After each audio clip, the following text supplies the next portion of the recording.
résistance, etc. Comment un cycliste professionnel devait réattaquer son entraînement, et plutôt même un cycliste lambda comme moi, pour éviter les blessures et reprendre tranquillement la compétition.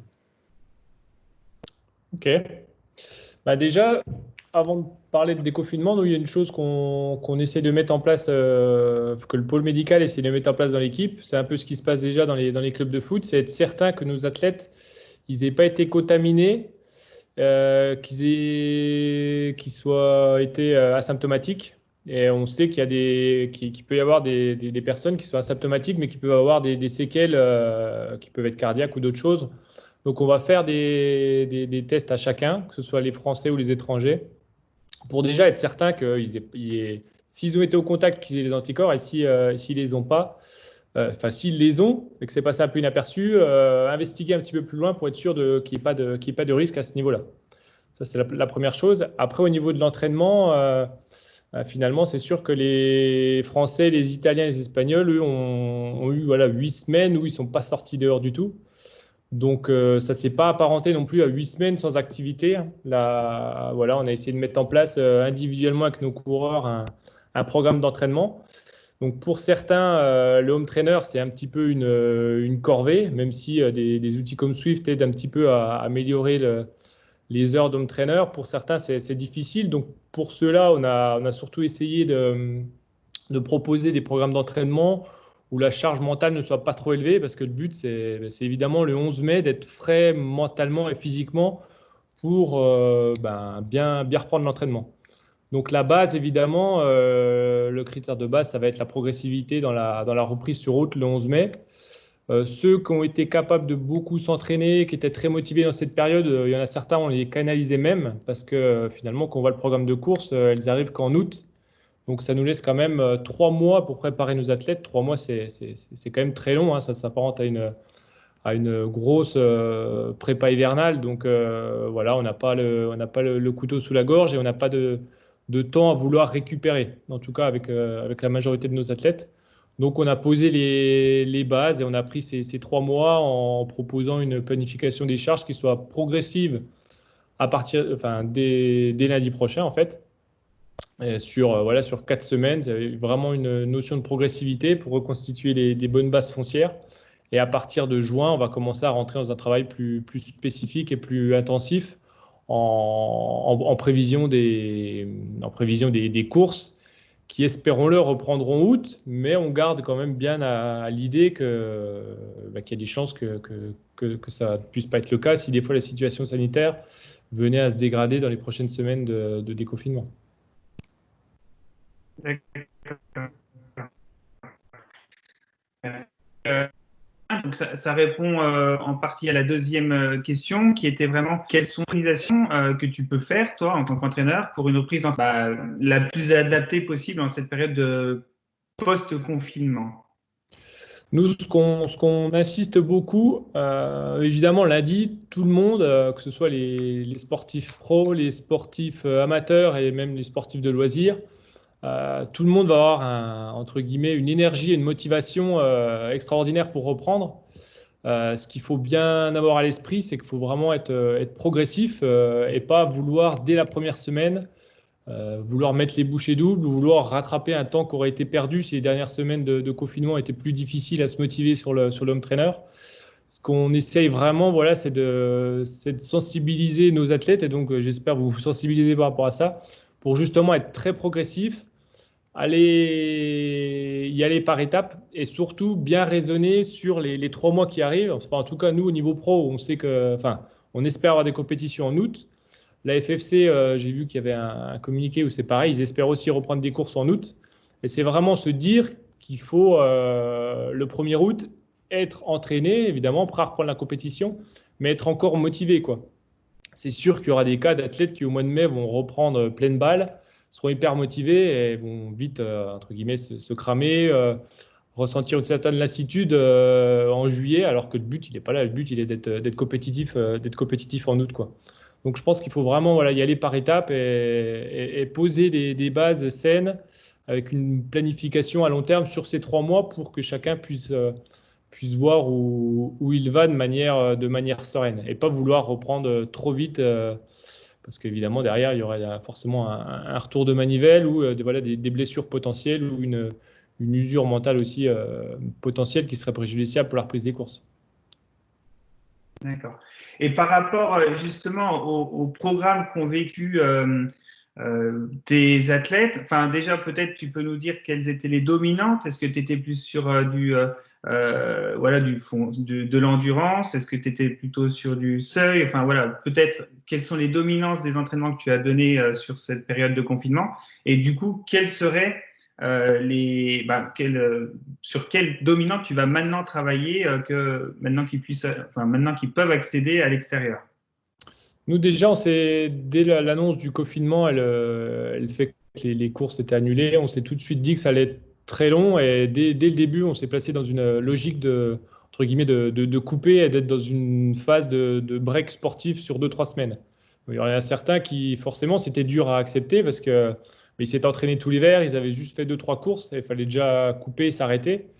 Mais on leur a bien expliqué que ça ne servait à rien de vouloir conserver un état de forme en mars suite au travail qui avait été fait sur décembre, janvier, février, avec des stages, avec des courses de prépa, et qu'on n'avait aucune visibilité derrière. Donc en fait, on a fait entre 2 et 3 semaines de coupure, et derrière, on a eu une reprise qui était déjà progressive sur l'home trainer, et on a quand même pas mal individualisé entre ceux pour qui les home trainers, c'est une corvée, parce qu'il y en a, et donc on doit s'adapter à eux et pas les obliger à faire des gros volumes au risque de les user. Certains qui étaient très motivés et se sentaient capables de faire les mêmes charges de travail que sur la route, eux, on a dû les canaliser. Parce que voilà, je pense que ça a été beaucoup discuté, même dans vos précédentes conférences. Mais le travail sur home trainer, on se déshydrate quand même beaucoup. Le coup de pédale, certes, on peut bien travailler, mais ça remplace pas la route. Donc certains, on a dû les canaliser. Certains, via Swift, ont été très motivés par les courses digitales qui sont organisées, que ce soit les courses Swift ou là, celles qu'on voit en ce moment à la télé. Donc finalement, ceux qui ont mieux vécu le confinement, c'est des coureurs comme on a chez nous. Par exemple, c'est Valentin Madouas, c'est Rudy Mollard ou Benjamin Thomas qui, eux, s'amusent à faire les courses sur Swift. Et avec eux, on a eu des volumes d'entraînement par semaine. On était sur entre 11 et 12-13 heures d'home trainer avec 2-3 courses par semaine. Le reste, on était quand même majoritairement sur du travail plutôt axé technique, vélocité, un petit peu d'explosivité. Et puis, on s'aide quand même beaucoup de Swift pour ça. On n'a vraiment pas, au-delà des courses où c'était un petit peu fun et puis il y avait un petit côté ludique, on n'a quasiment pas mis en place de séances purement de travail de la PMA ou du seuil ou des qualités lactiques sur cette période-là, parce on raisonnait vraiment sur du plus long terme. C'est vrai qu'on a vu quand même sur les réseaux pas mal de coureurs pros qui mettent en avant leur semaine de 25-30 heures. Très bien. Mais nous, le but, c'est d'être compétitif en course au mois d'août, quoi. Alors oui, lui, Froome, c'est peut-être un cas à part parce que lui, il a été blessé et vraiment en manque de charge de travail sur une période de 6 mois, sûrement de juin à décembre. Donc lui, il avait sûrement besoin de cette période-là pour refaire des charges de travail. Pour d'autres, j'attends de voir ce que ça donnera à long terme à la reprise des courses, mais je ne suis pas certain que ça a été très utile. Mais en tout cas, c'est sûr qu'on a quand même dû gérer différemment entre nos Français qui étaient confinés et les étrangers comme les Suisses ou j'ai un Suédois aussi, j'ai un coureur même qui est à Aix et qui est retourné au Luxembourg parce qu'il pouvait rouler. Eux, c'était plus facile. Et finalement, eux, on va retrouver le travail qu'ils ont fait pendant ces dernières semaines, c'est ce que nos Français vont faire sur le mois de mai, avec où la base et la ligne directrice, ça va être de reconstituer une base foncière. Donc, on va être évidemment sur un travail d'endurance majoritairement, de reprise du coup de pédale un peu en montagne pour ceux qui habitent dans des régions vallonnées, parce que même si l'homme trainer simule la pente, c'est quand même bien différent. Avec le travail de danseuse, et puis on va retravailler les qualités de base que sont la vélocité, la force maximale, l'explosivité, quoi. Ok, super. Et du coup, tu peux peut-être nous donner 2-3 petits noms de personnes qui détestent l'home trainer? J'en connais un très bien, hein. Mon frère, c'est un des plus réticents à ça. Lui, il a du mal, donc il se mettait sur Swift et en même temps un documentaire et il pédalait, mais voilà, lui, la chance qu'il a eue, c'est qu'il a pu faire un bon bloc de course en février et mars, et on était quasiment au niveau charge de travail, dans ce qu'on avait imaginé sur décembre, janvier, février jusqu'à mi-mars. Donc lui, voilà, il n'y avait pas la frustration que certains coureurs avaient de ne pas avoir couru. Et voilà, on sait l'objectif de l'année étant le Tour, et à partir du moment où il a été repoussé, ça a permis aussi d'être beaucoup plus serein parce que du moment où il n'était pas repoussé, il était toujours fin juin, il y avait forcément un peu de stress et ça aurait été vraiment préjudiciable. Là, le fait que ça soit fin août, bon, moi, j'ai pas vraiment d'inquiétude. Si on arrive à avoir des courses en août, quoi, hein, c'est sûr que commencer par le Tour, ça, pour moi, c'est quelque chose c'est pas impossible, mais pour être performant à visage général, quasi si. D'accord. Après, voilà, j'ai des coureurs, par exemple, comme Arnaud Demar, qui, eux, les home trainers, ils aiment bien, mais on sent que les séances d'entraînement, ils ont du mal à être stimulés. Et c'est là où les petites courses Swift aidaient quand même un petit peu à les pousser ou à organiser des petits entraînements collectifs entre eux. Ça permettait aussi de les stimuler un petit peu quand même. Et ça, c'est vrai que ça nous a quand même bien aidé. Bien sauvé, ouais. Après, il faut réussir à relativiser aussi les performances j'imagine. Non, il n'y avait pas trop de frustration par rapport à ça, des fois, sur les courses. Ouais, les premières, justement, les premières courses, on n'avait pas vraiment de coureurs qui étaient vraiment spécialistes de Swift. Certains y faisaient, mais très peu de courses. Et quand ils sont arrivés sur les premières courses avec des mecs qui étaient vraiment au point au niveau technique et stratégie pour jouer justement sur les phénomènes d'aspiration, ils se sont pris des petites claques. Là, je pense que maintenant, Rudy et Valentin, Benjamin, eux, ont vraiment compris la technique. Et, hier, ils ont fait 2 et 3. Aujourd'hui, ils ont fait 4. Benjamin a fait 4. Donc, eux, ils se font vraiment plaisir. Par contre, c'est vrai qu'on a des athlètes qui prenaient ça à la légère. Et quand ils sont arrivés en course, là, ils se sont pris des fessées, quoi. Donc, il y a vraiment une technique particulière. Et c'est sûr qu'il faut relativiser les performances qui sont faites.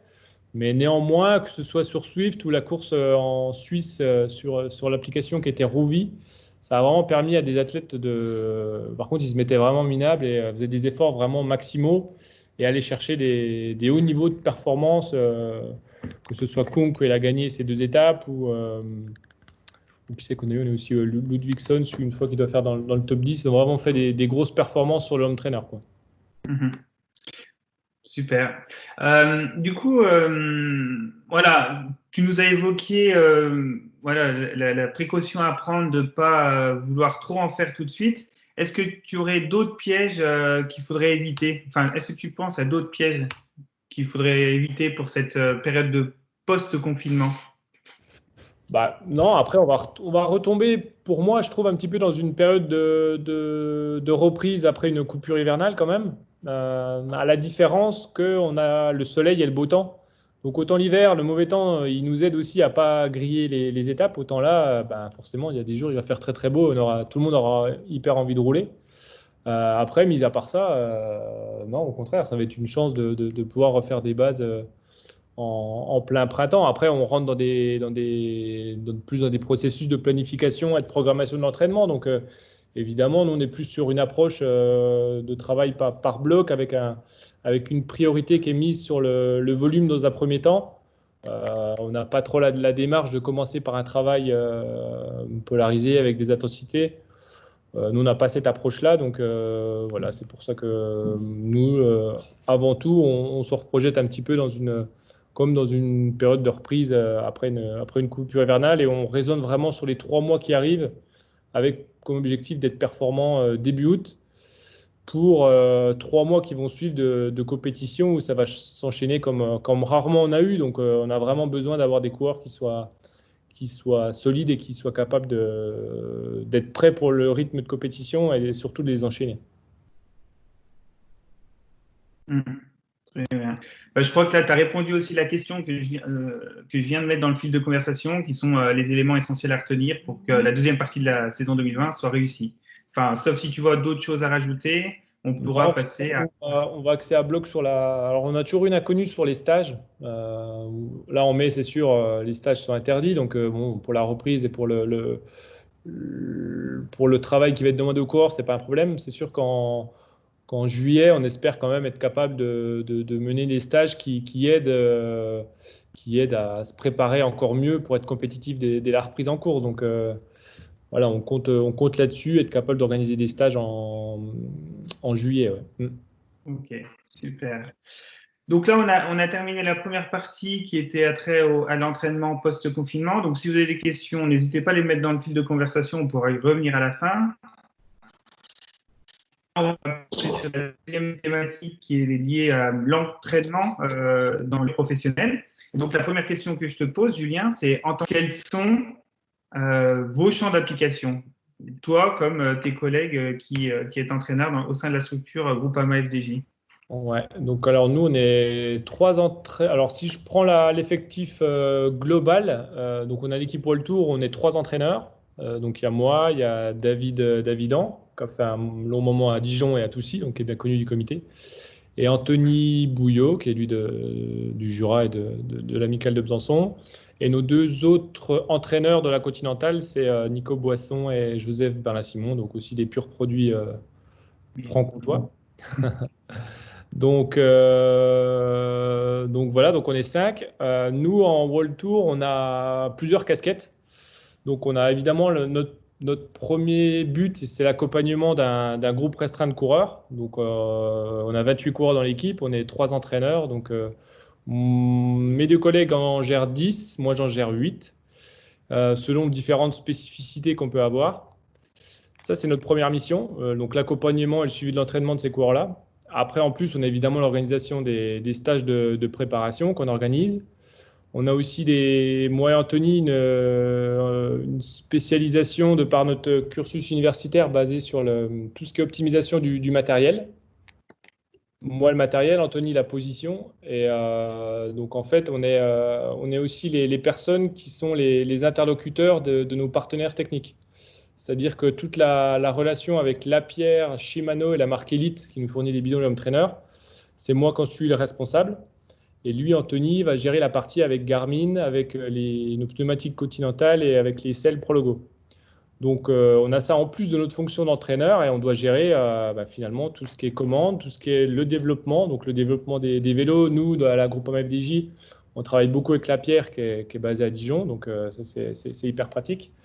Et donc, on est quasi une des seules équipes où on maîtrise le process de développement et de fabrication de nos cadres. Donc, c'est nous qui choisissons comment on veut qu'ils soient. Et après, Lapierre les produits et les met en vente, en fait. Donc, on travaille beaucoup avec nos différents partenaires sur le développement. Pendant longtemps, en fait, les marques, elles se servaient des équipes pour avoir de la pub et elles fournissaient uniquement le matériel. Sauf que forcément, les plus grosses marques vont se tourner vers les équipes qui vont être dans les 5 meilleures mondiales. Nous, ce n'était pas notre cas, donc on s'entoure de partenaires avec lesquels on arrive à développer et agir sur le développement. Et c'est comme ça que dans les 10 dernières années, on a réussi à progresser et maintenant à être un peu une référence dans ce domaine, parce qu'on a des coureurs qui viennent de grosses équipes extérieures, qui viennent aussi parce qu'ils savent qu'au niveau matériel, on est au point, on travaille là-dessus. Donc ça, c'est une deuxième grosse mission qui nous appartient à nous les entraîneurs. Et la troisième, on bosse pas mal avec les directeurs sportifs en course. C'est-à-dire que sur la course, le maître, évidemment, c'est le directeur sportif qui s'occupe de l'organisation, de la stratégie, de la tactique, des consignes de course. Nous, on est un petit peu en supplément d'eux pour essayer d'optimiser finalement la performance sur le terrain, sur les courses. Donc, c'est pour ça que sur chaque grand tour et chaque course à étape d'une semaine, il y a aussi un entraîneur qui y va. D'accord. Donc, on a plusieurs casquettes. On a plusieurs casquettes, quoi. Et concrètement, par exemple, la relation avec le directeur sportif, elle se caractérise comment? Tu vas tu vas indiquer l'état de forme, j'imagine, de l'athlète au directeur sportif. Mais peut-être que ça dépasse encore ce champ-là. Quelles sont en fait les relations que tu peux avoir avec le directeur sportif? Nous, on a la chance à la Groupama FDJ, c'est que ce n'est pas le cas dans toutes les équipes, mais on a vraiment une relation avec les directeurs sportifs qui est saine et on se complète. Alors évidemment, dans certaines situations, il peut y avoir des petites tensions, mais en tout cas, ils comptent sur nous et il nous faut confiance. On n'a pas de directeurs sportifs qui interviennent sur le programme des stages ou sur des séances ou qui vont nous dire que tel coureur, que l'équipe ne travaille pas assez telle qualité. ou quand un coureur ne marche pas, va voir ce qu'il a fait et va nous reprocher certaines choses. C'est vrai qu'en parlant avec certains collègues d'autres équipes françaises ou étrangères, ce n'est pas le cas. Donc, nous, on a cette chance-là. Et on fait souvent donc en fait, un coureur dans l'équipe, il a un entraîneur référent et il a 2 directeurs sportifs référents. Et du coup, on a des relations avec les directeurs sportifs qui sont proches par rapport à un athlète. Donc voilà, par exemple, c'est pas un entraîneur qui est associé à 2 directeurs sportifs. Par exemple, j'entraîne Thibaut, c'est 2 directeurs sportifs référents, c'est Philippe Mauduit et Yvon Madio. J'entraîne aussi Stéphane Kung, lui, c'est 2 directeurs sportifs référents, c'est Frédéric Guédon et c'est Jussi Vekanen. Donc vous voyez, c'est pas forcément les mêmes, mais du coup, il y a beaucoup d'échanges entre nous, à la fois pour que les DS connaissent bien l'état de forme des coureurs, et on essaie de leur donner les infos pour qu'eux aient le max d'infos pour faire leur composition de course, parce que tout ce qui est objectif et sélection sur les courses, c'est les directeurs sportifs qui les font. Et nous, on n'intervient pas dedans, parce qu'on pourrait être juge parti, et voilà, on tient vraiment à rester en dehors de cette partie de sélection des coureurs sur les courses objectifs. Ok, ça marche. Et du coup, bah voilà, c'est pareil. C'est une question en lien avec les réponses que tu as pu apporter, mais est-ce que tu interviens dans le domaine de préparation physique, pas forcément que de l'entraînement, de la préparation physique, musculation, etc., la préparation technico-tactique, donc tu l'as un peu évoqué, et puis le soutien psychologique, l'aspect mental en fait. Ouais, alors si je les prends dans l'ordre, la prépa physique, nous, on est, comment dire, on maîtrise le process global d'entraînement avec nos coureurs. Donc évidemment, le travail de prépa physique, de musculation pour certains, donc avec certains coureurs on le met en place, avec d'autres non, on va se limiter uniquement à du gainage et du renforcement du corps. Avec d'autres, on est sur du vrai travail de musculation. Avec certains, c'est nous qui le maîtrisons. Avec d'autres, on collabore avec certains préparateurs physiques. Moi, ce que j'apprécie, c'est que un athlète que je suis, je ne sois pas son unique référent. J'aime bien qu'on soit finalement qu'il y ait un cercle de performance qui soit installé autour d'un athlète et que l'entraîneur ne soit pas finalement le gourou, le monsieur je sais tout, qui va gérer la nutrition, qui va gérer l'entraînement, qui va gérer la prépa mentale, qui va tout gérer. Évidemment, on a entre guillemets, notre mot à dire et on doit coordonner toutes ces sphères-là et les prendre en considération dans notre accompagnement, c'est évident. Mais de l'autre côté, voilà, avec certains coureurs, je collabore avec des préparateurs physiques dont c'est l'unique métier. Et mon but, il est justement d'articuler au mieux l'entraînement vélo, dont je reste le maître finalement, et le travail avec un préparateur physique qui apporte aussi un autre discours et finalement de la variété dans l'entraînement du coureur. Ça, c'est pour la partie prépa physique. Un petit peu la partie soutien psychologique, évidemment, on est l'interlocuteur privilégié des coureurs dans l'équipe. On est généralement ceux à qui ils vont plus facilement se confier. On est ceux aussi qui vont le plus facilement faire passer les messages plus haut, que ce soit directeur sportif ou autre quand il y a des soucis. Finalement, c'est un petit peu nous tout le temps qui faisons le tampon et qui devons aussi des fois les directeurs sportifs ou le reste du staff s'appuie sur nous pour faire passer certains messages. Donc évidemment, en cas de coup dur, en cas de période difficile, notre rôle est évidemment d'accompagner au mieux le coureur. Après, on a aussi en place dans l'équipe, on fait appel à certains experts à la fois en prépa mentale, mais aussi en psychologie, tout simplement. Et donc, on a des personnes ressources que les coureurs peuvent consulter. On a un psychothérapeute, par exemple, et on a deux préparateurs mentaux. Donc, c'est un domaine qu'on ne peut pas obliger aux athlètes. Pour nous, l'athlète doit être demandeur. Et voilà, on peut le soumettre, le suggérer. Donc, on a des athlètes qui travaillent avec nos préparateurs mentaux. Mais on a aussi 1 ou 2 athlètes qui ont leurs préparateurs mentaux perso, qui préfèrent avoir quelqu'un à qui se confier, qui soit en dehors de l'équipe pour être capable de se libérer complètement et aborder certains sujets que l'athlète ne préfère pas aborder avec quelqu'un de l'équipe.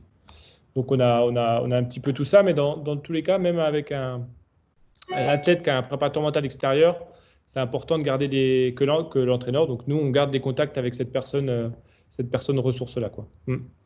Et après, sur la préparation technico-tactique, Ça reste quand même le domaine des directeurs sportifs. Donc, je sais que moi, c'est un domaine, j'aime pas m'initier là-dedans, à part sur la préparation d'un contre-la-montre, où là, tout ce qui est voilà, gestion de l'effort, trajectoire, organisation le jour J, là, c'est nous qui gérons. Après, sur tout ce qui est train sprint, tout ce qui est tactique de course, ce genre de choses, voilà, c'est vraiment le boulot des directeurs sportifs. Par contre, on intervient, finalement, on les aide, les directeurs sportifs, à servir au mieux des nouvelles technologies qui s'offrent à nous comme point d'appui. Alors, ça peut être de l'analyse vidéo, ça peut être l'utilisation de certains logiciels pour effectuer des reconnaissances ou faire voilà, faire des montages vidéo ou finalement toutes les données qu'on est capable de mesurer, que ce soit sur le vélo, sur l'environnement, les restituer aux directeurs sportifs pour eux les aider justement à cette préparation technico-tactique ou la partie des briefings de course par exemple. Mais cette partie-là, voilà, on essaie vraiment de la laisser aux directeurs sportifs. Super, merci. Du coup, la prochaine question, c'est tout simplement qui est en contact direct avec le coureur dans une équipe professionnelle et puis quel est le rôle de chacun? C'est vrai qu'on est donc dans l'équipe, si je raisonne World Tour, on a 28 coureurs et en staff qui gravitent autour, on est une soixantaine entre DS entraîneurs. Pour la World Tour, on doit être 13, je crois. Ouais, ça doit être ça, on doit être 13, 12 ou 13. Après, voilà, il faut compter tous les mécaniciens, tous les kinés, tous les gens qui travaillent à la logistique, le secrétariat, les comptables. Donc, ça fait beaucoup de monde qui gravite. Donc, finalement, les coureurs, ils peuvent être en contact avec tout le monde selon le souci qu'ils peuvent rencontrer. Après, voilà, leurs interlocuteurs privilégiés, évidemment, c'est l'entraîneur référent, c'est les 2 directeurs sportifs référents, c'est le responsable médical. Donc pour l'équipe FDJ, c'est Jackie Maillot qui est aussi bisontin. Moi, je dirais que le cercle le plus proche, c'est ces personnes-là dans l'équipe. Mais après, voilà, évidemment, les coureurs sont au contact aussi des chefs mécanos, des kinés qui interviennent aussi pour certains dans la prépa physique avec des séances de gainage ou d'étirement. Enfin voilà, c'est sûr, ça fait beaucoup de monde, c'est une grosse usine, mais les coureurs peuvent faire appel à chaque membre de l'équipe selon les affinités, quoi. Et c'est pas parce qu'un coureur a 2 DS référents que les autres DS n'appellent pas le coureur. Certes, les relations sont moins proches, mais s'il y a des affinités, ils sont quand même en contact puisqu'ils sont amenés à se rencontrer sur les courses aussi. Ok, très bien. Et du coup, est-ce qu'il existe des liens ou des passerelles entre ta mission d'entraîneur et la mission des autres membres du staff? Voilà, est-ce que vous avez une plateforme? Comment vous fonctionnez en fait au sein de l'équipe? Ouais, donc on a une plateforme qui nous appartient à nous, qu'on a développée, qui permet à la fois, un petit peu comme VéloBook ou toutes les autres applications, on recueille tous les entraînements, les fichiers d'entraînement. Ça nous permet, nous les entraîneurs, de faire les feedbacks sur les fichiers. Mais on a aussi toute une partie qui est la vie de l'équipe dessus, en fait. Donc on a toutes les sélections de courses, toutes les présélections.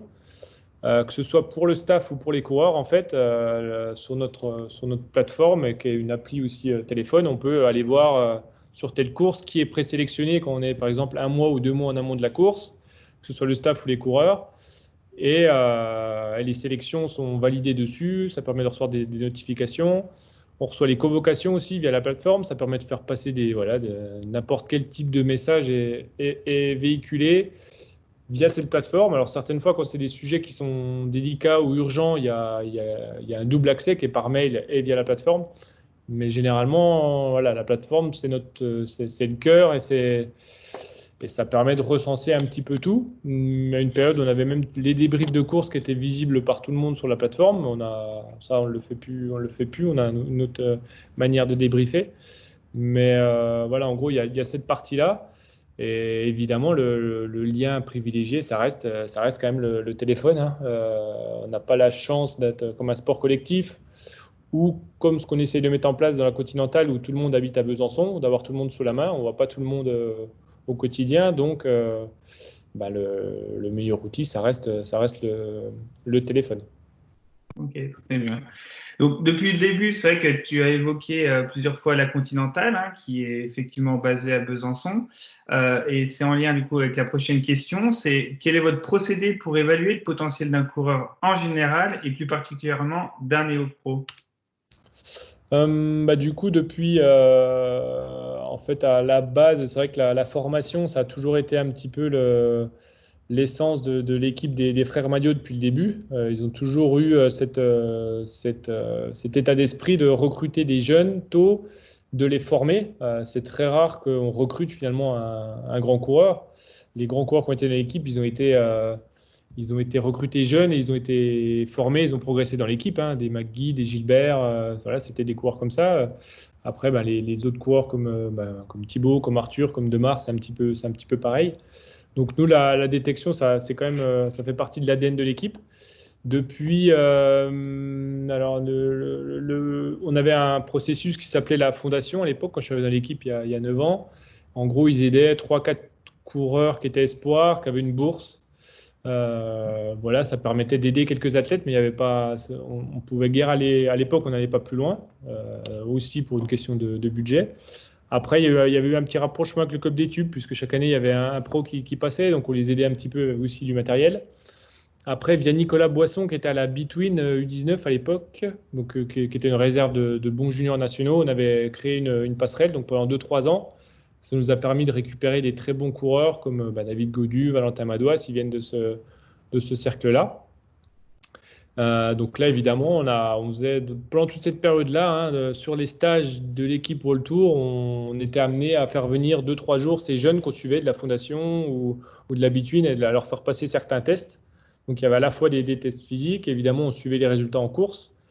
Et puis il y avait évidemment le fait d'essayer de connaître aussi les athlètes sur le plan un petit peu psychologique et de voir comment ils fonctionnent. Et ça, depuis que Nico, lui, était à la Between, donc il nous a donné beaucoup d'infos là-dessus. Après, il a quitté la Between et pendant 2 ans, il a été un petit peu le chef d'orchestre de la mise en place de l'équipe continentale. Ça a quand même pris 2 ans parce qu'il fallait, fallait le budget et surtout, il fallait avoir la capacité à recruter et à avoir un effectif. Donc, c'était Nico qui allait pendant 2 ans sur toutes les courses amateurs et qui s'est constitué un gros réseau, que ce soit français et européen, avec des bons jeunes. Et à partir donc, de l'an passé, on a mis en place cette continentale où on essaye de former au mieux les coureurs qu'on récupère ensuite dans la World Tour. Parce qu'on s'est rendu compte que entre 2010 et 2018, le fossé était quand même compliqué. Et généralement, avec les jeunes qui passaient, ils avaient besoin d'1 ou 2 ans pour être compétitifs en World Tour. Alors, à quelques exceptions, évidemment, hein, où des Arnaud Demar, ils sont passés, ils ont tout de suite gagné, ou David Gaudu, si c'est très vite fait, mais on a aussi eu un petit peu de coureurs qui ont galéré et qui finalement n'ont pas apporté satisfaction. Donc, on espère avec cette continentale permettre le passage de coureurs qui soient directement prêts pour le niveau World Tour et qui ont déjà une approche, que ce soit au niveau de l'entraînement, de la récupération, qui est déjà finalement un fonctionnement qu'on essaie d'inculquer à nos coureurs World Tour pour que la passerelle soit très facile. Donc, c'est vrai que là, avec les exemples qu'on a par exemple, Alexis Brunel qui a gagné une étape des Bessèges, Genietz qui était passé en cours d'année. C'est des exemples qui montrent que pour l'instant, ça nous réussit bien. On a même la chance depuis cette année de pouvoir avoir sur nos courses des coureurs de la Continentale. Donc on a même un jeune Hollandais qui a fait 3 d'une étape du Tour du Haut-Var. Donc ça ouvre des très bonnes perspectives. Et vu le calendrier qu'on va avoir sur août, septembre, octobre, je pense qu'on risque d'utiliser au maximum dans nos courses aussi les coureurs de la Continentale.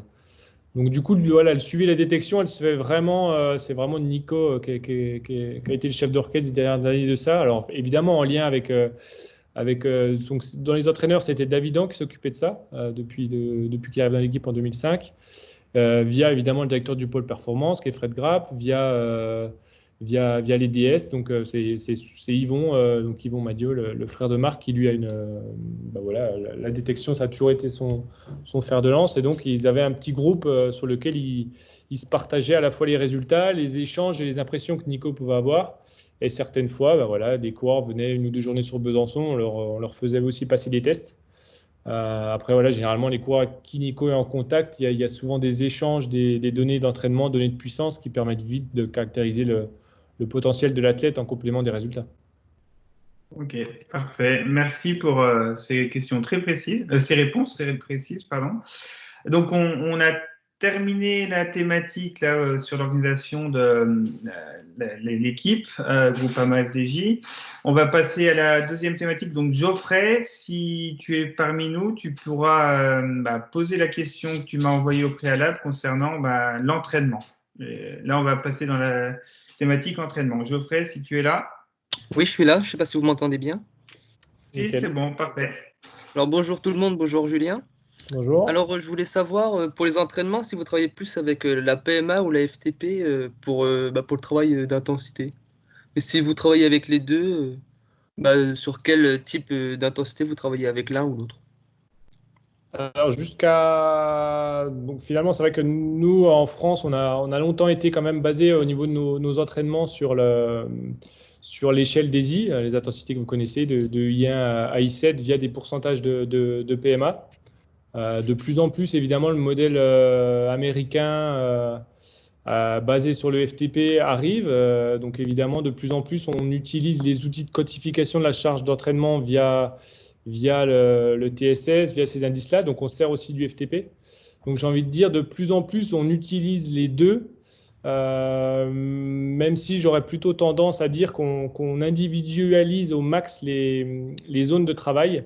Finalement, que ce soit un pourcentage de PMA entre un athlète qui va, par exemple, je prends un athlète qui est sprinter, qui est vraiment typé anaérobie. Donc, il va avoir une PMA qui est élevée, mais sa PMA élevée, elle est aussi un petit peu dépendante de ses grosses qualités lactiques. Donc, si on diminue les zones I3, I4, finalement, vu qu'on est dépendant de la PMA, mais sa PMA étant liée par des critères lactiques, finalement, on est généralement surestimé avec ces coureurs-là. Et à l'inverse, si on prend des pourcentages de PMA avec un athlète qui a un profil très endurant et peu anaérobie, pour lui, ces zones I3, I4 vont être sous-estimées. Donc c'est pour ça que finalement on adapte beaucoup nos zones d'entraînement en rapport au profil de puissance de l'athlète, ce qui permet à la fois de ne pas être dépendant uniquement d'une donnée qui serait la PMA ou le FTP, mais vraiment de caractériser les différentes zones d'entraînement par rapport à leur propre potentiel et à leur record de puissance qu'ils font à la fois en compétition mais aussi en course. Parce que voilà, on sait très bien dans nos athlètes qu'on a des athlètes qui sont... Alors, on peut les appeler les rois de l'entraînement, mais ce n'est pas une histoire de roi de l'entraînement, mais c'est une histoire de capacité à exploiter un gros pourcentage de son potentiel à l'entraînement, alors que certains ont besoin de l'adrénaline de la course pour se dépasser, chose que d'autres n'ont pas besoin. Et c'est pour ça qu'on raisonne quand même de moins en moins en pourcentage, mais on étalonne nos zones par rapport à la spécificité de chaque athlète. Je ne sais pas si tu m'as bien compris, n'hésite pas si tu veux que je complète. C'est parfait, parfait.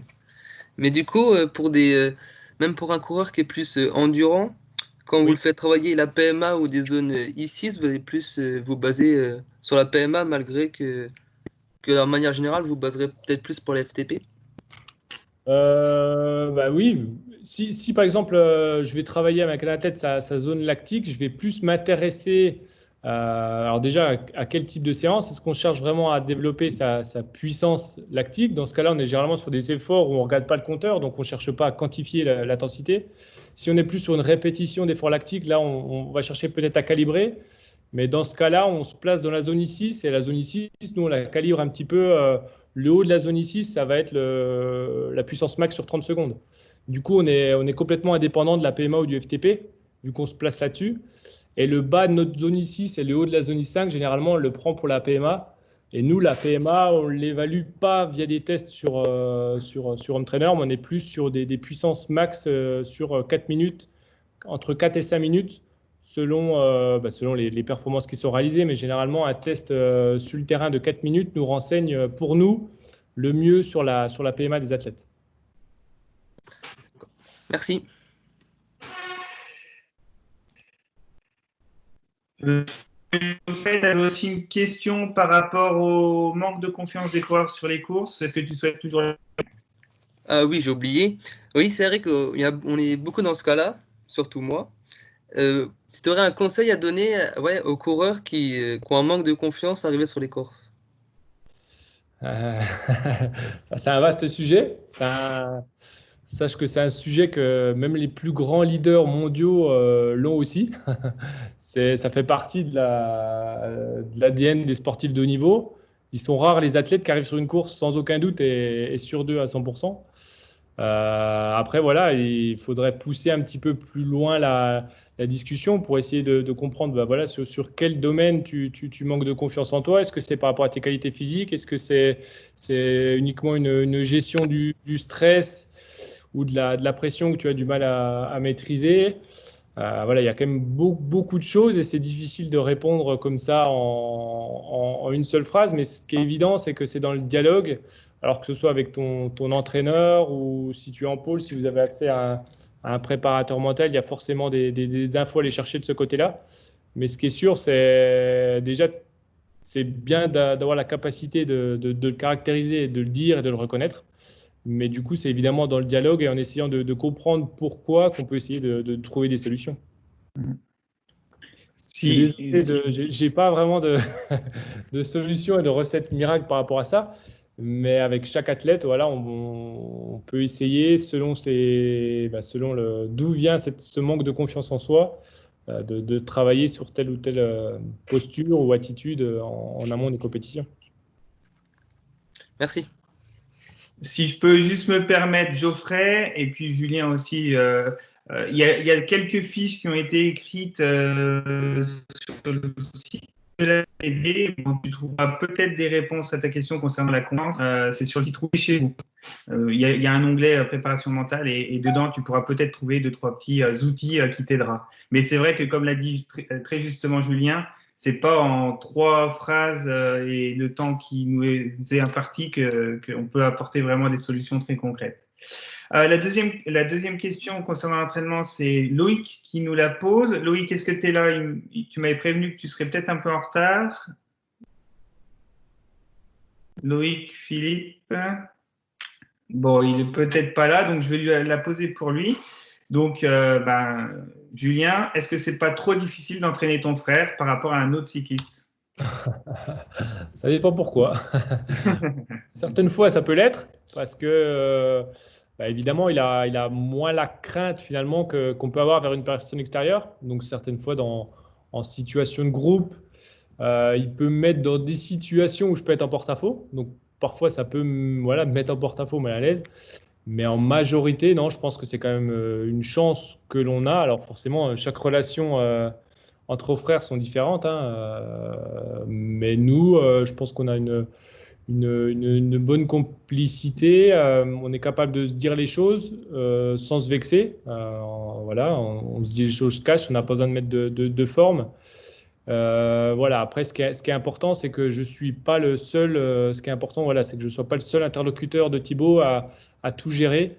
Et voilà, ce que j'aime mettre en place, c'est voilà, aussi qu'il ait autour de lui un cercle de performance avec des personnes ressources dans les différentes sphères de la performance qui permettent que je ne sois pas, entre guillemets, la seule personne par qui passe toute sa performance, quoi. Donc voilà, c'est pour ça que il a forcément son kiné, il a son ostéopathe, voilà, on a un noyau qui bosse autour de lui, il a son attaché de presse.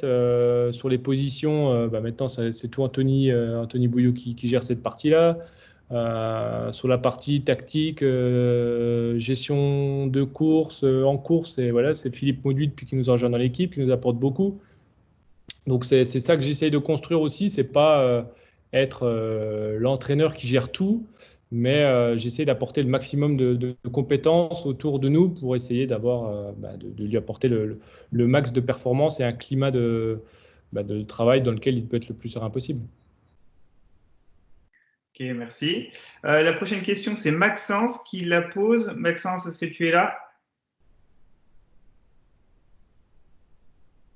J'ai cru voir connecté, mais peut-être qu'il y a des problèmes de connexion. Donc, je vais la poser pour Maxence. Oui, il est là. Ouvre ton micro, Max. Et puis, si tu veux poser la question, il n'y a pas de souci. Ah.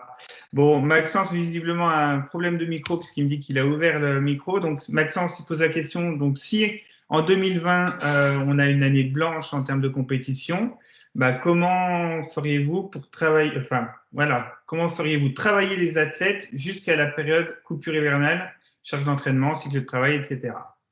C'est une très bonne question. Et c'est ce qui. Bah, c'est pas ce qui nous fait peur, mais un petit peu quand même. C'est qu'on se retrouve. Voilà, pour moi, aujourd'hui, si on arrive à recourir en août, on va arriver à gérer cette période sans trop de soucis, même si la crainte est évidemment le calendrier qui est pour moi trop chargé entre août et mi-novembre. On condense 6 mois en 3 mois, donc c'est un peu c'est démesuré, mais bon, je pense qu'avec ce qu'on vit, voilà, faut être prêt à entre guillemets à accepter cette situation-là. Est-ce que nos coureurs finissent entre guillemets tous cramer la saison? Parce qu'on les aura rincés sur 3 mois, mais ça fait partie du jeu. Ce qu'il faudra aussi, c'est, si ça a lieu, c'est à raisonner aussi sur le début de saison 2021. C'est ça aussi qui nous fait peur. Est-ce que l'Australie aura lieu mi-janvier? Parce que dans ce cas-là, les coureurs qui finiront mi-novembre, ça va quand même être très, très compliqué. Et c'est aussi une des raisons pour lesquelles nous, on a vraiment été prudents sur cette période de confinement et on n'a vraiment pas voulu insister avec les athlètes parce qu'on se dit que les saisons 2020 à partir de août et 2021 vont s'enchaîner. Donc c'est important de ne pas trop en faire maintenant. Maintenant, voilà, là, on se projette sur 3 mois de préparation pour des courses en août.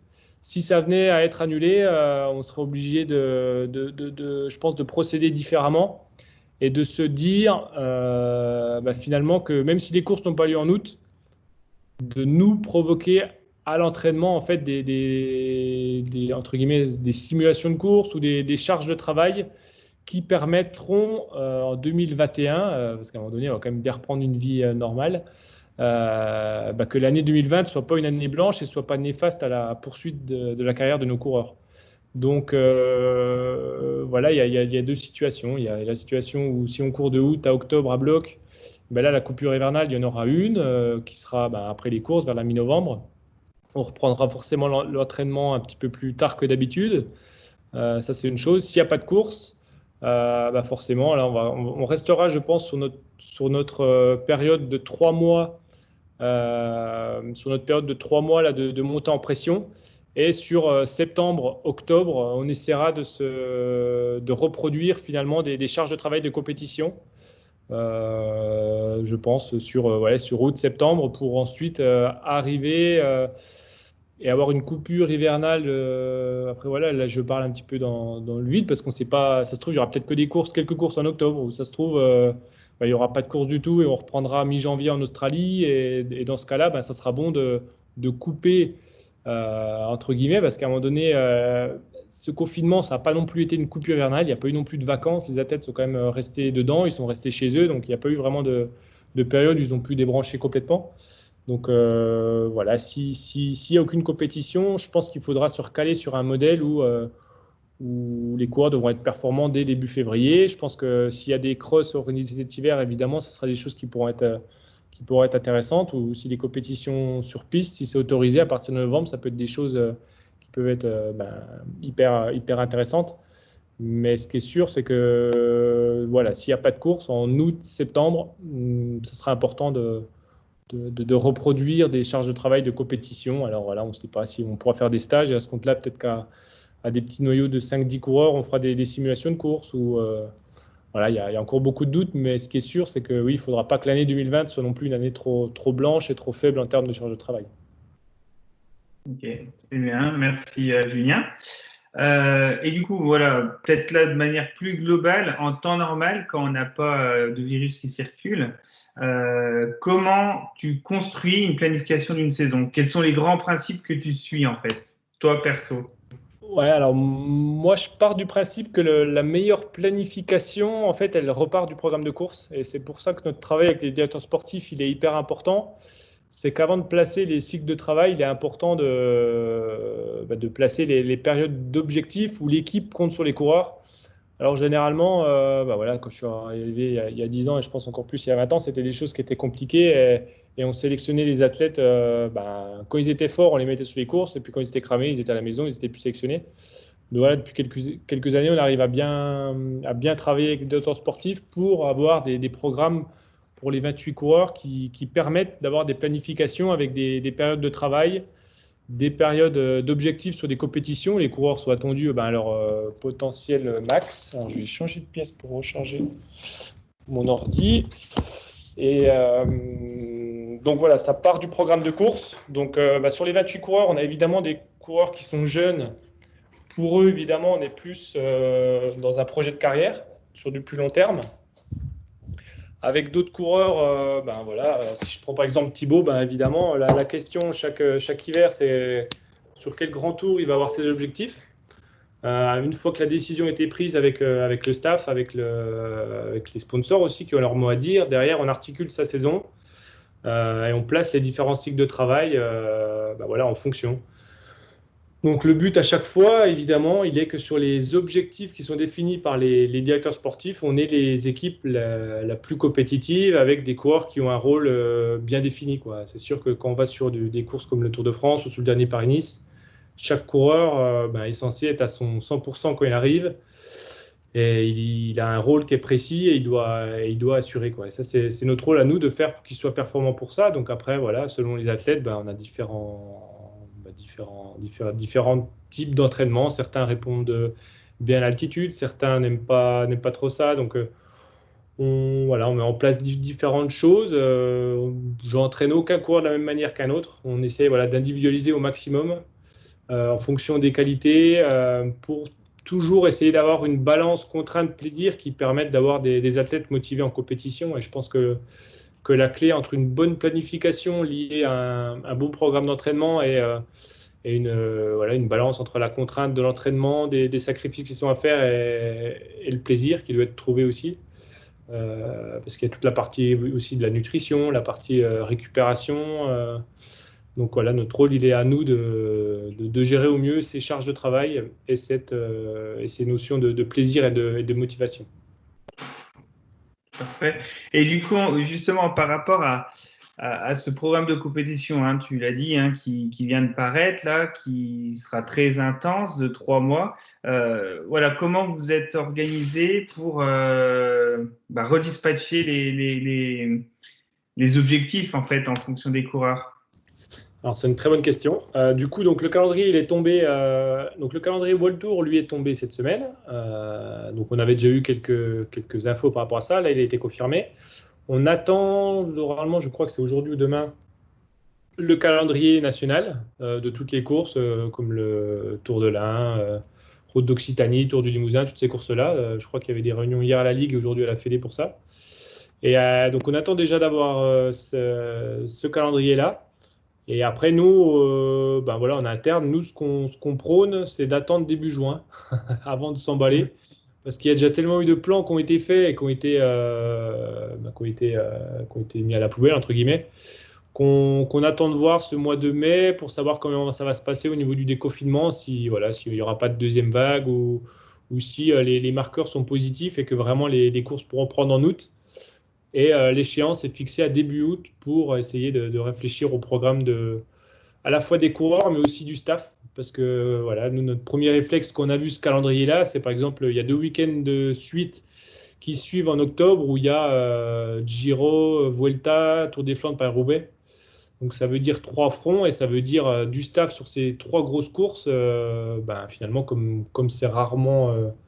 comme ça nous est jamais arrivé d'avoir 3 fronts avec besoin d'autant de coureurs compétitifs et de staff, parce que ce soit Roubaix ou les Flandres, c'est important d'avoir du monde pour le ravitaillement et des roues de rechange dans tous les secteurs et tous les monts.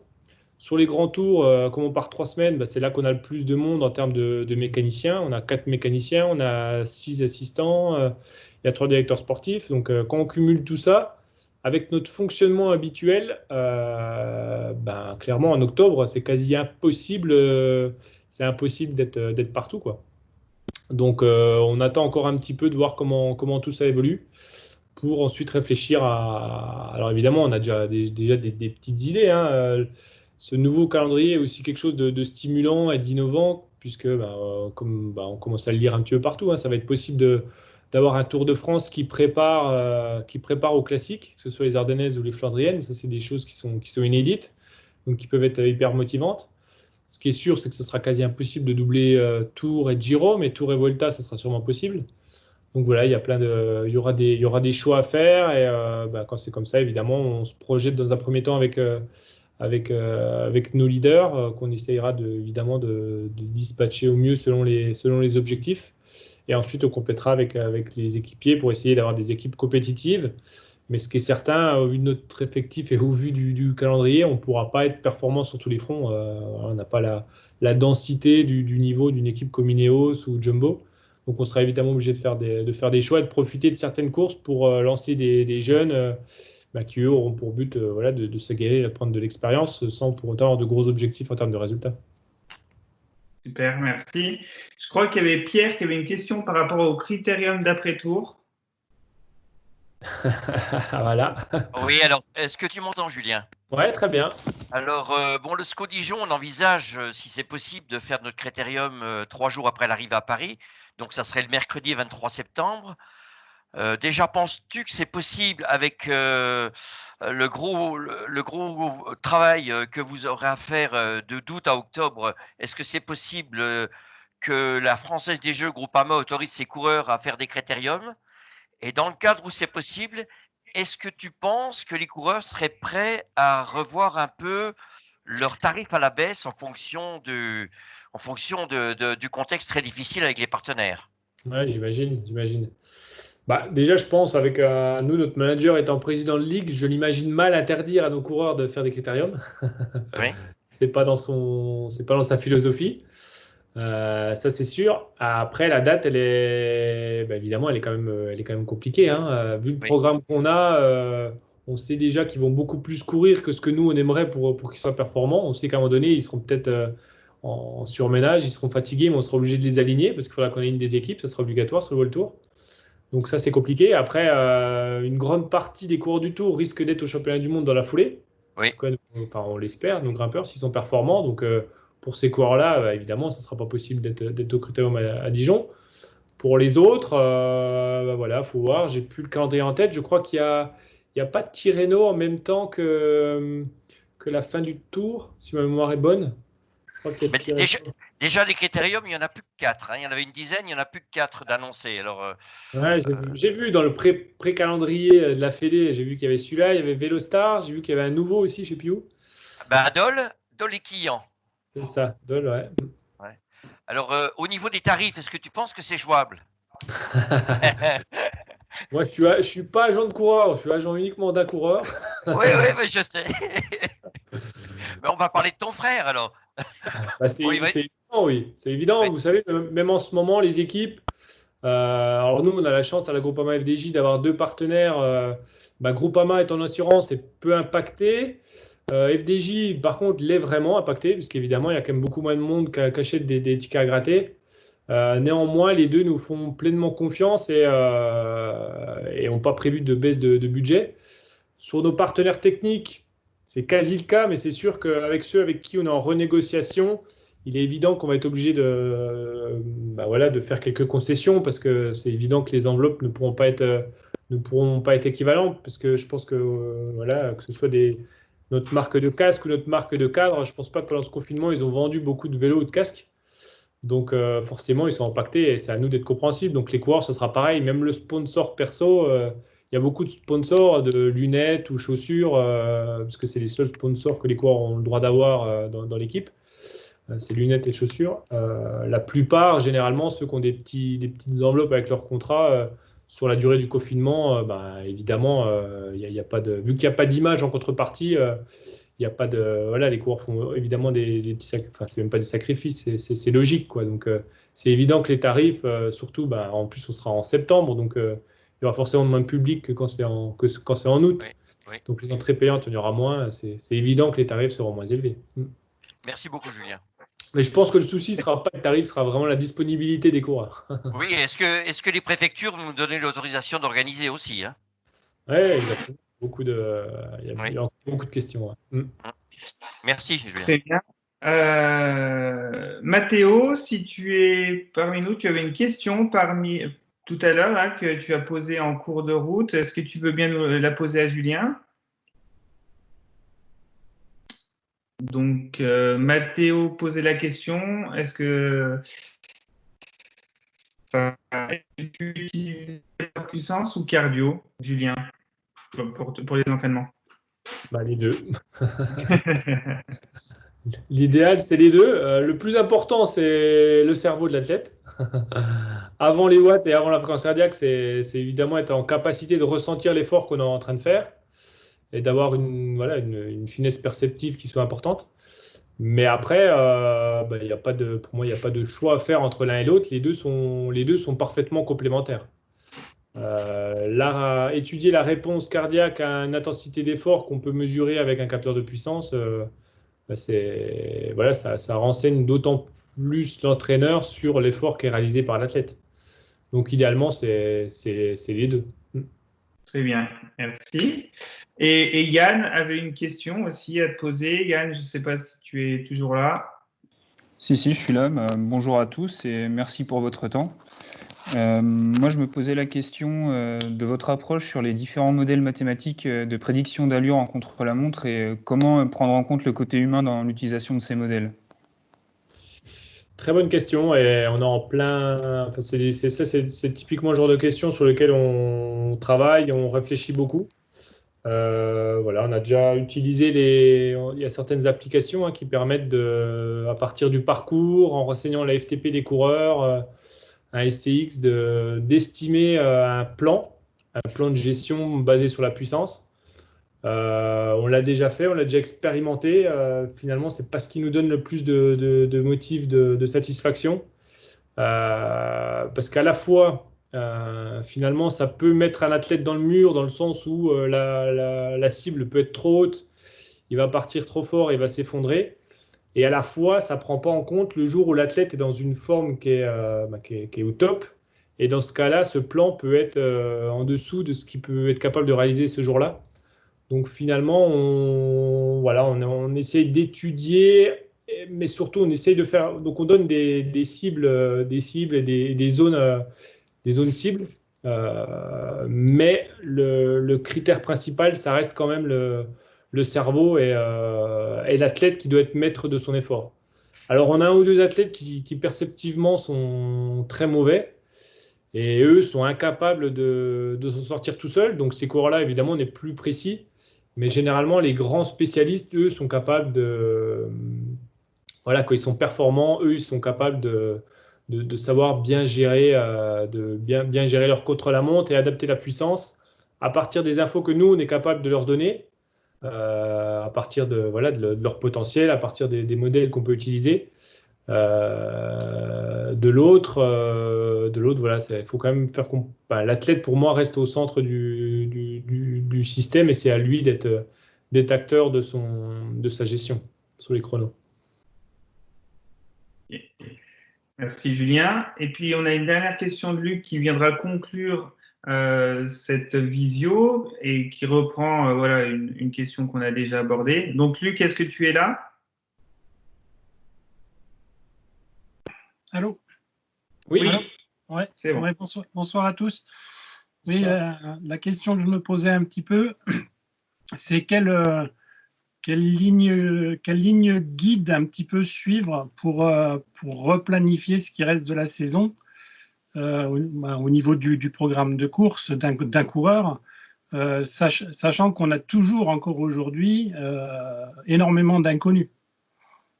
On a, même si des courses sont restées placées à certaines dates, etc., on ne sait, vous l'avez dit tout à l'heure, on ne sait toujours pas si elles seront au programme ou pas. Donc, comment arriver à se donner une planification de base pour, justement, en remontant derrière, replanifier un entraînement ? C'est justement quelque chose qui est intéressant et qui, finalement, cette crise à la période qu'on vit, elle nous apprend aussi à vivre avec de l'incertitude. Parce que finalement, notre rôle à nous, de plus en plus au fil des dernières années, c'était de prévoir et de jamais être pris au dépourvu, finalement, d'imaginer tous les scénarios qui peuvent nous arriver, que ce soit en termes de préparation, en termes de scénarios de course. On essayait de tout prévoir pour essayer d'être prêt à tout ce qui puisse arriver. Et là, finalement, on doit, forcément, avec ce qui est arrivé, on est obligé d'apprendre à vivre avec cette part d'inconnu. Donc, comme je le disais, nous, voilà, on fait le choix aujourd'hui de se dire que les courses auront lieu en août.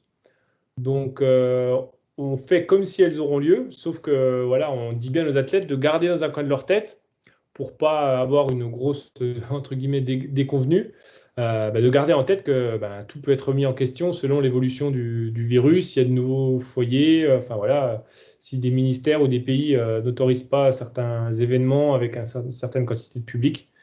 Donc on apprend à vivre avec ça. On n'a pas le choix, on est obligé de s'adapter à ça.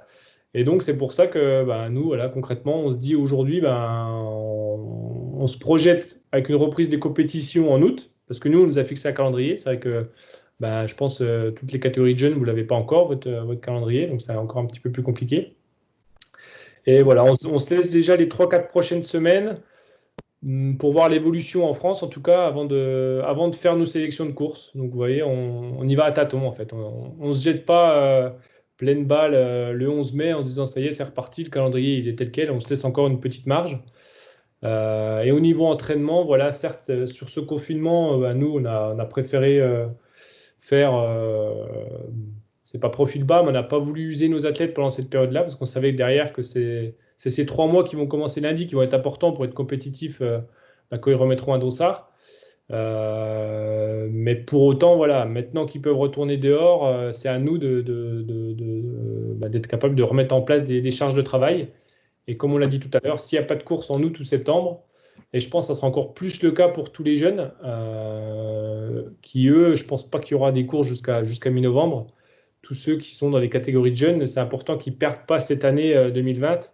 Et donc, avec eux, je pense que c'est important d'arriver à se donner des thématiques de travail. Donc, évidemment, sur le mois de mai, repartir sur des bases entre guillemets, fondamentales, un travail de tout ce qui va être explosivité, vélocité, ces choses-là. Et pour en juin, juillet, août, surtout sur les vacances scolaires, s'il n'y a pas de course, mettre en place des cycles de travail, des qualités que sont des qualités de PMA, des qualités lactiques, des qualités de seuil. Je pense que ça va être des bons moments aussi pour essayer de faire travailler les efforts chrono à nos jeunes. Je pense depuis les catégories cadets, se faire ce type de test pour essayer que finalement cette période, même sans compétition, elle leur soit quand même bénéfique et pas qu'ils perdent une année non plus, parce qu'on sait que dans une progression physique, pour atteindre le maximum de son potentiel, c'est des processus qui sont à long terme sur plusieurs années. Et c'est important de ne pas avoir d'années blanches ou de faire de bêtises. Donc, je pense que le rôle des éducateurs sera important, notamment sur les 4-5 prochains mois, pour compenser le manque de compétition pour les jeunes. Ça, c'est clair. Le message est passé, le message est clair. Merci, Julien. J'ai vu qu'il y a une question de Geoffrey. Donc, voilà, c'est la dernière. Merci d'avoir autant participé à ces questions. Geoffrey, est-ce que tu veux la poser très rapidement et Julien, y répondre aussi rapidement, histoire de ne pas user trop de ton temps précieux. Oui, je ne vais pas trop t'embêter plus longtemps. Mais je voulais savoir, par rapport à ce qu'on a dit tout à l'heure, quel type d'entraînement donnerais-tu à un coureur plutôt bon dans des zones I4 ou pour des cols ou des ascensions assez longues, mais moins bon en explosivité en zone d'intensité élevée type I6, comme on a parlé tout à l'heure? Du coup, ce qu'il faut savoir, c'est quels sont les objectifs déjà de ce coureur-là. Est-ce que c'est un coureur qui est bon en zone I4, du coup est très bon contre la montre, et donc son point fort est le contre-la-montre, ou est-ce que c'est un athlète qui a vraiment besoin de travailler ses qualités d'explosivité et zone I5, I6 pour être compétitif en course? Je pense que c'est déjà la première question à se poser. Pour savoir si la zone I4 est le point fort à développer ou s'il faut au contraire, dans des catégories de jeunes, justement, essayer d'améliorer les points faibles que sont l'explosivité et finalement les filières lactiques, qui à haut niveau, je pense que c'est des qualités qui sont essentielles. Alors certes, à part pour les meilleurs chronomanes, mais au-delà de ça, que ce soit un grimpeur, un coureur de grand tour, évidemment les classic man, sans parler des sprinters, mais les qualités d'explosivité, les qualités lactiques, c'est vraiment des qualités que tous les profils de coureurs cyclistes doivent travailler. Je pense qu'il y a que les chronomanes ou ceux qui font un peu du triathlon qui eux peuvent passer la majorité de leur temps à travailler les efforts I4. Mais pour le reste, c'est important voilà, de travailler l'explosivité. Alors l'explosivité, il y a deux manières de la travailler. Il y a soit sur le vélo ou soit un petit peu avec un travail de préparation physique et de musculation. Premièrement, et la stimulation des zones d'intensité élevée, comme tu le dis, donc je pense que c'est un petit peu la zone lactique ici. Il y a différents types de séances. Ça peut être soit des séances où on va répéter des efforts de 30 secondes max, où on cherche juste à faire le maximum de puissance sur 30 secondes. On peut le faire plusieurs fois dans la séance en se laissant des récupérations longues. Ou au contraire, si on veut vraiment se faire des grosses séances difficiles, je pense que les séances les plus difficiles, c'est nous ce qu'on appelle un petit peu les pyramides australiennes, c'est en fait de répéter des efforts, on se met dans une petite montée et on va faire 20 secondes de sprint. Au bout des 20 secondes, on fait demi-tour, on redescend sans trop de pédaler, ce qui fait qu'on n'élimine pas finalement les hauts niveaux de lactate qui sont produits à l'effort. Et on refait la descente et on continue à remonter, voilà, 15-20 secondes, et on fait des allers-retours de cette manière sur 5-6 minutes. 10 minutes, généralement, c'est trop long. Et on essaie de placer 2-3 séries. Alors ça, c'est des entraînements qui sont très difficiles. Généralement, on n'en place pas 10 dans une saison, des entraînements comme ça. On n'en place que quelques-uns. Nous, c'est le type de séance qu'on fait avec les Classic Man ou les coureurs qui se préparent un petit peu pour les classiques ardennaises. Mais c'est des séances voilà, qui sont intéressantes et qui peuvent être intéressantes aussi dès le plus jeune âge. Mais ce qui est important, c'est derrière de bien les récupérer et assimiler. Parce que ces séances lactiques-là nécessitent des récupérations quand même plus longues, surtout que l'investissement mental sur les séances-là est aussi plus élevé. Donc voilà, c'est des séances qu'on peut mettre, là par exemple, sur les 3 mois qui arrivent, on peut se laisser le mois de mai pour travailler plus les bases foncières, mais à partir de juin, juillet, essayer de se placer une fois par semaine une bonne séance de ce type-là. Je pense qu'il y a moyen de progresser, mais tout en pensant bien à récupérer et à assimiler ce type d'effort. Je ne sais pas si j'ai bien répondu à ta question. Parfait, merci.